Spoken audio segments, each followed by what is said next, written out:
Hello and welcome to the channel.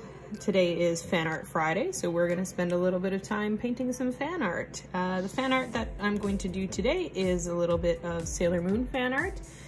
Both Cindy and I are fans of Sailor Moon. I kind of grew up on watching the series, the original dub on YTV as a kid. So I kind of decided that we were going to have a little bit of fun with it, and I'm making little sort of Amethyst and Opal avatars, a little bit based off of Sailor Mercury and Sailor Mars.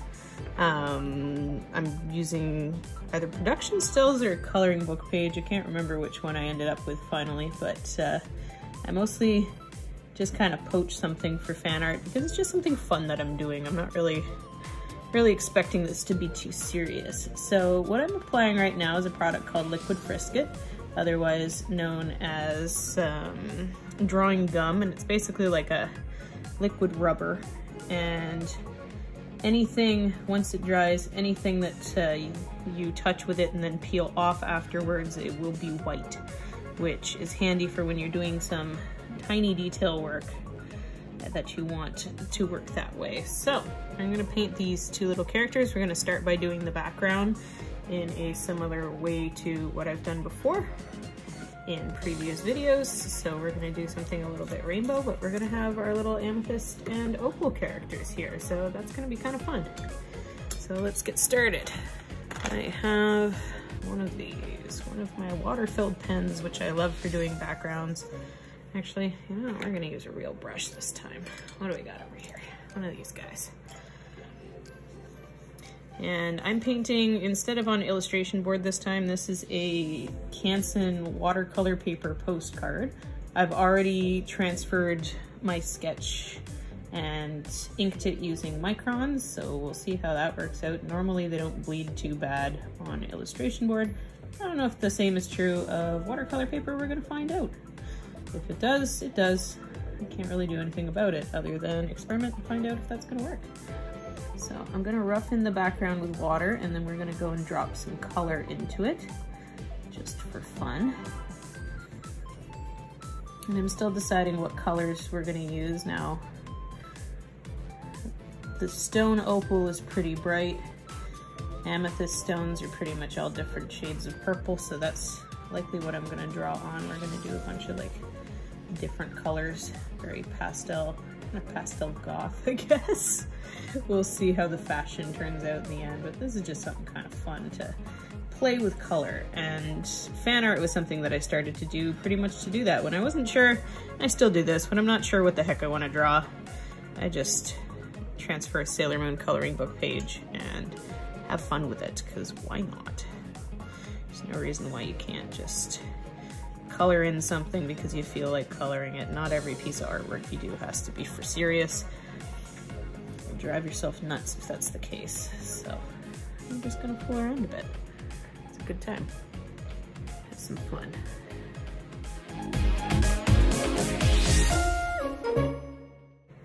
Now, because both of these girls are gonna have a lot of like pinks, purples, and blues, I think I'm gonna do the background in like a fiery kind of sunset, just for fun. We'll see where that goes.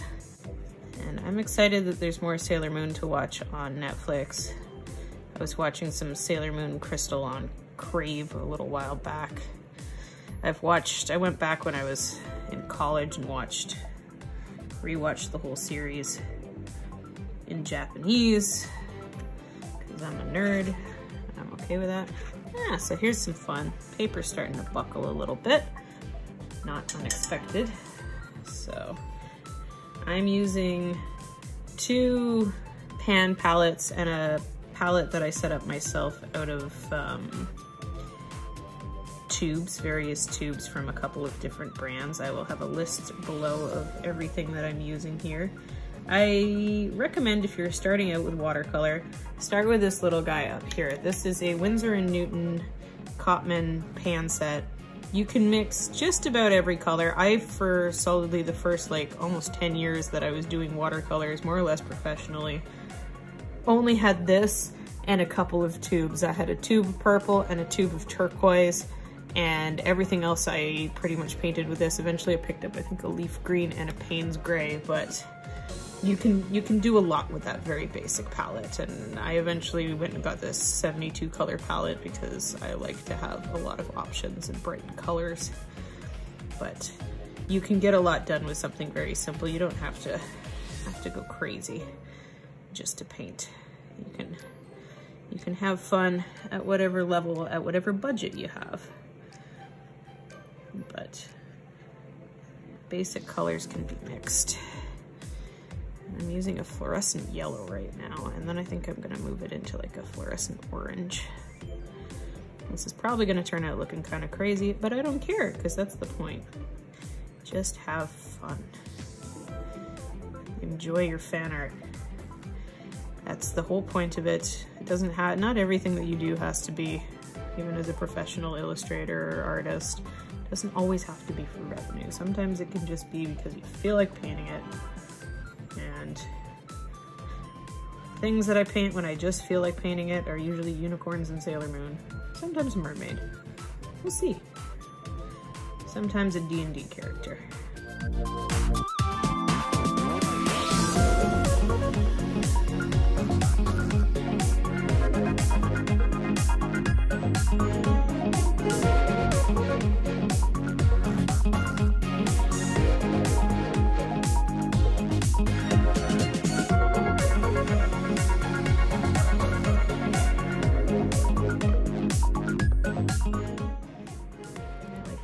Reminds me of the 90s, which is the point. Okay, I'm gonna pick up a little bit of excess of that. The thing about watercolor paper is you can't really get as saturated on it as you would on a illustration board. You can soak an illustration board and it's not going nowhere, but you start trying to do that with watercolor paper, you're gonna get a lot of buckling, so eventually this will flatten out a bit. So we've put a little bit of salt. We're gonna bleed a couple of the colors into each other just for fun. Because when you do that, it will kind of stand out.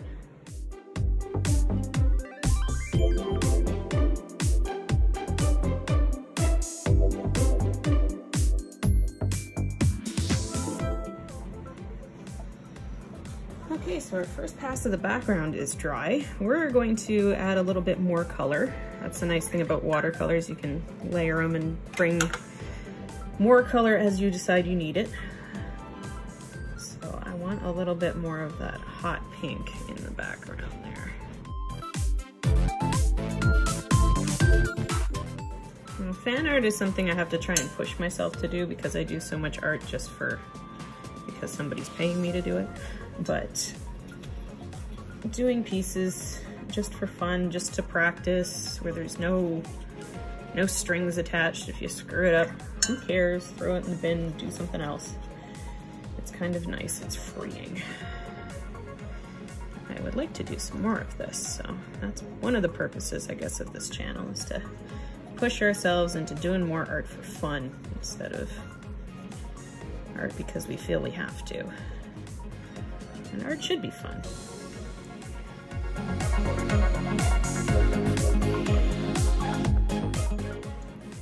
Picasso had a blue period. I think I'm having like a neon period these days. That's what I seem to be gravitating towards painting with.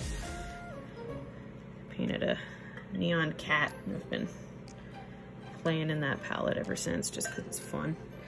All right, so we're gonna let that background dry a little bit more and then we're gonna paint our characters at the foreground. Use a bit of water and we're gonna drop some colors in there, and that's how we're gonna get that kind of neat little gemstone effect.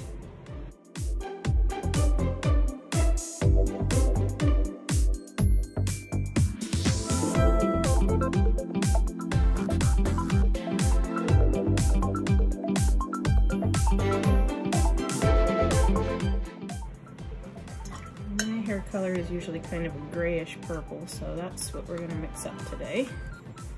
It's a little bit lavendery, but also kind of silver.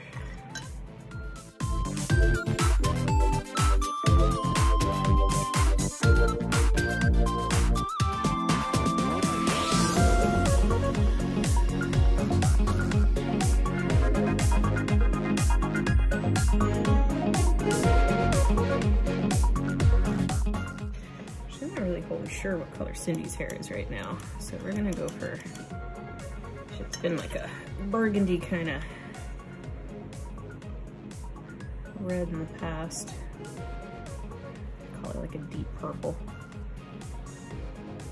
But being that I haven't seen her in a few weeks, maybe she's changed that, but that's what we'll go with.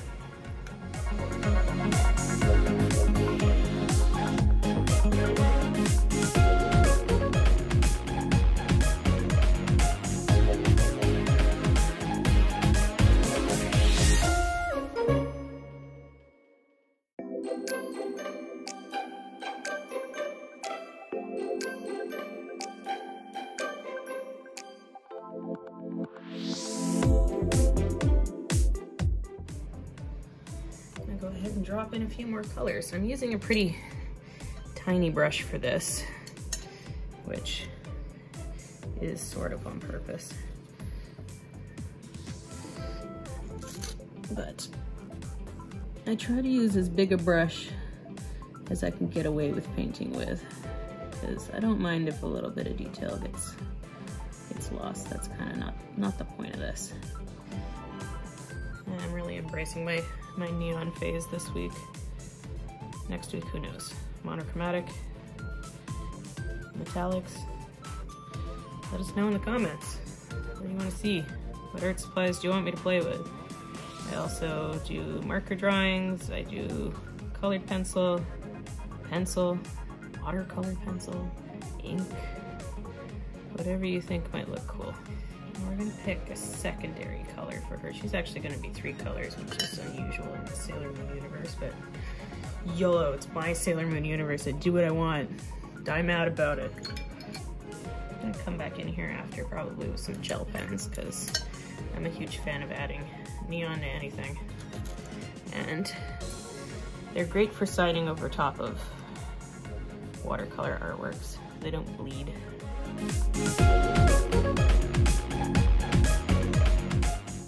I need to end up taping myself off a square so I know where the heck I am. I tend to like to move artwork around, so this has been a bit of an exercise in staying the hell put. But I actually tend to work on clipboards a lot because I can lean back in my chair with the clipboard on my lap, or if I'm sick of sitting in the chair over in the studio, take it over onto the couch and sit there. I'm just like to be mobile. If I'm not in the mood to sit in one place, I won't be very creative if I'm stuck over here. So better if I can take the art with me when I'm in that kind of mood. It's gonna look like a couple of like vaguely pastel goth. I should add like skulls onto them. Pastel goth versions of Sailor Moon characters. It's gonna be funny.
You don't need a lot of color if you're doing pale anime characters, so I just mix up. It's a little bit of a sienna tone with some pink and yellow.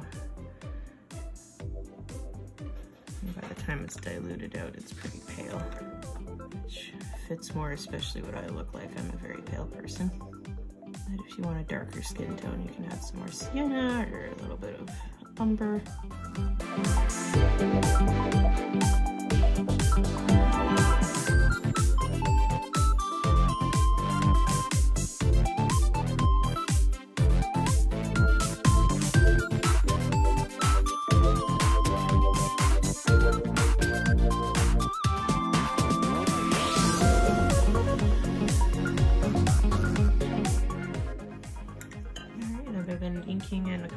highlights. I think we're just about done this.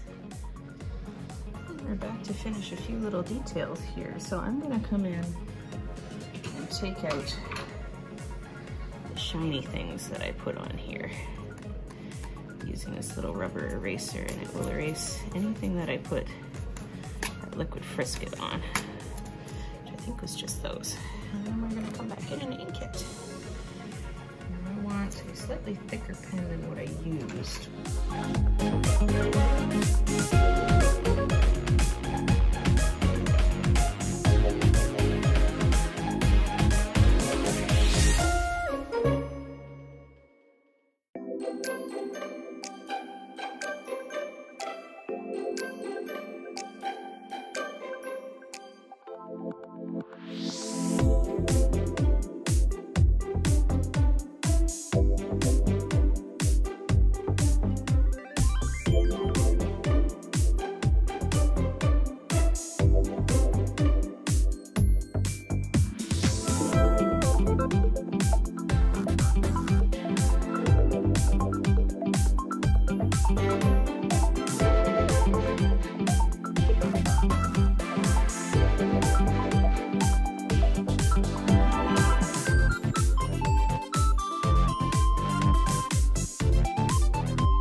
Is a good way to make things stand out or be pushed back. Generally, the thicker the line, the closer it looks to you, the thinner the line, the further away. So if you want a piece that's in the front to stand out and look like it should be front and center, just give it a little more love with your pen.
Big thanks to Sarah for showing us your watercolor wisdom again.